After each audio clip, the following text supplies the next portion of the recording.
putting in my 2 cents. Everyone has 2 cents to put in, and everyone's philosophy quite often is kind of designed to help you get through life as we know it. But I was talking about alligator hide, and you have to be tough like that, and resilience to be able to ward off negativity. I mean, people have said to me, words don't mean anything unless they're true. That's not true. Words hurt.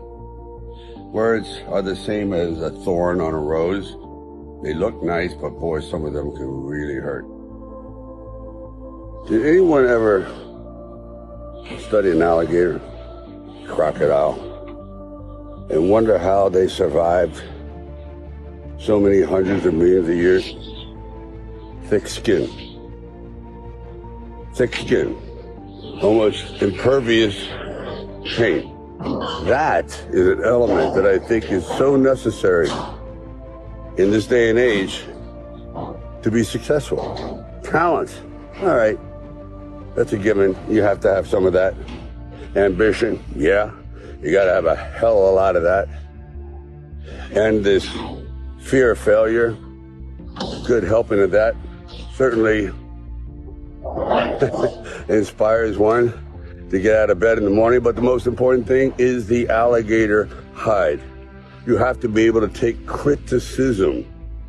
I believe that some of the most talented people in the world fail because they can't take the criticism. They're too sensitive. Their artistic part of them just can't withstand the withering intellectual verbal bullets that rip them to shreds. In other words, criticism. Believe me, I was told 1,000 times, well, not 1,000, but a few hundred, you're not cut out for this. You slur, you're this, you're that. We can't fit you into any kind of category. You should really quit. Seriously, you know what? You should work behind the scenes. And I went, well, yeah, thank you for that. But everything you're saying is bouncing off.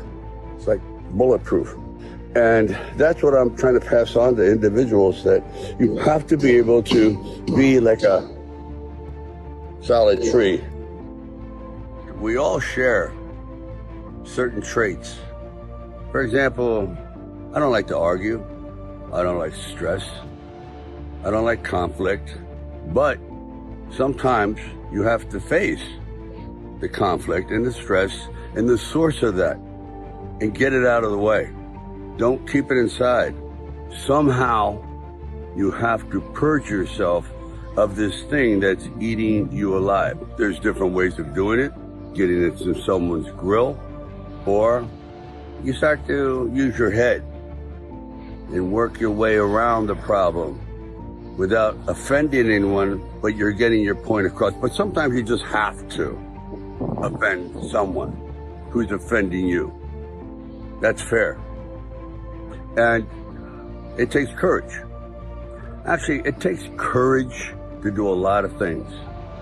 It takes a lot of guts to stay in school. It's courage.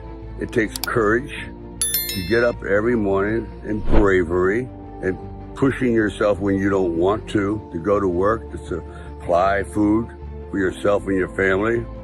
It takes courage to stick your head above the crowd and voice your own opinion, even though it's not a popular one, but it's one that you feel so deep in your soul that you have to get it out. You can't go through life living on lies. Quite often, you just have to stand up and grab life by the throat and not let go until you succeed. Courage. You all have it. It's just pushing the red button.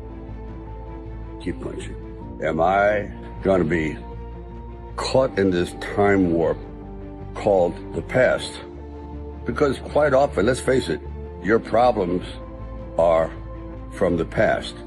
If you didn't get the attention you wanted in the first 5 years being nurtured, you're going to have a problem for the rest of your life with nurturing and feeling secure. For example, I feel that nurturing and compassion and love and protection at a very early age, meaning when you're an infant, is more of a priority than food. And when you don't get that when you're young, you crave it your whole life.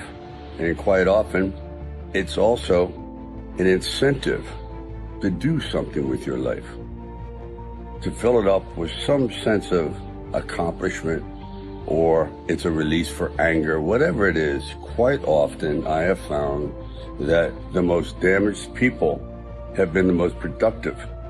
I know it's a horrible thing to say, but people that are missing chunks in their heart, gaps in their soul, because they weren't given the love and attention when they were very young, that can't be compensated for. Those are holes. Those doors are shut. So it's up to you to lay the groundwork for your future, to not do what other people did to you. So it's juggling. So here's to you all, keeping all these objects in the air and knowing that it's never perfect. Life is one big juggling act. It's like, how do you keep all these objects going around, and then when you drop a few, you got to pick it up again? But it's juggling. You juggle happiness with grief. That's a rough one, because grief never goes away. It sort of rises into the clouds, you might say. It sort of seems as though it's diminishing, and it does, until something brings it back, and therein is the cycle. That's why quite often I find therapists, for certain individuals, a fruitless exercise, because quite often these problems can't be extracted. Bad memories can't be pulled out and diminished. They're there. You just have to balance it. I've come across some of the most miserable people that have everything except what is truly important, and that is peace of mind and going forward without fear, fearlessness. It's not easy. Sometimes you have to lie to yourself. Oh, I'm not afraid. You're terrified. But sometimes lying is good. If that helps get you up those first 3 steps into the ring of life to face an indestructible opponent, so be it. Lie to yourself. Sometimes lying gets the ball going.